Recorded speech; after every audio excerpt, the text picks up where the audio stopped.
Palangga. Good morning, good morning. Good morning. Okay?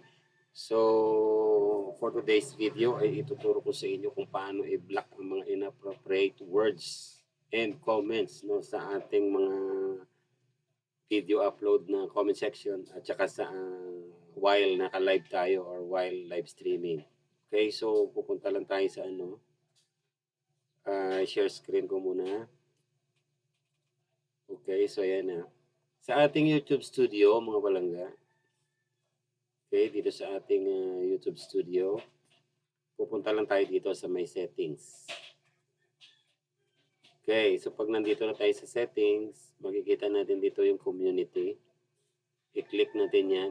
Dito sa community natin, dito natin nakikita yung mga ating mga binigyan ng moderator. Yung managing moderator at saka yung standard moderators. Nandito rin yung mga binlock natin ng mga tao or mga accounts nandito rin. So sa bandang ibaba, mga palangga sa baba, yan, nandito yung mga black words. O dito mo ilalagay yung mga words na ayaw mong makita.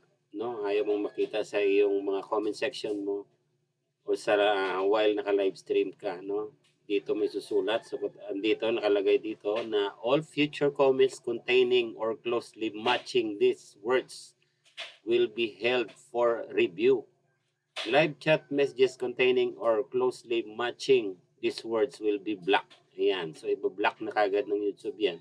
Yung mga nagko-comment sa ating mga live streaming ng mga words na sinulat mo dito. So, paano gawin yan? So, itatype mo lang dito. Let's say, dito magta-type ka lang dito ng, let's say, yeah. Tapos, pag na sulat mo na ang words na ayaw mong mabasa or makita sa iyong mga comment section ng iyong live stream at sa iyong mga video upload. So, ayan. I-click mo yan yung enter. Kasi computer ang gamit ko, so enter na yan. So, halimbawa, lahat ng mga words na naisulat ko na dyan ay okay na para sa akin. Pwede naman yung dagdagan. Anytime, pwede namang bawasan. Anytime, ayan. I-X mo lang yung, ayan, may mga corresponding X siya. So, i-click mo lang yan pag gusto mong bawasan. Okay, so isi-save ko na. Ayan, so naka-save na yan, mga palangga. So okay na yon. Ganun lang kadali ang mag-block ng mga words. So kung hindi ka naka-laptop, katulad ko gamit ko laptop, ay mag-login ka sa Chrome. Okay, mag-login ka sa Chrome. May tutorial naman ako dyan kung paano mag-login sa Chrome para nakagawin mong laptop ang iyong cellphone. Okay, so ganun lang kadali mga palangga. Hanggang dito lang yung tutorial natin. Sana may natutunan kayong bago. Shoutout mo yan kay Philippine Adventure, no? Tita Alex Castro, siya yung nag-request na gawan ko ng tutorial itong video, no? Kasi nga, maraming nagko-comment sa kanya, marami siyang mga basher.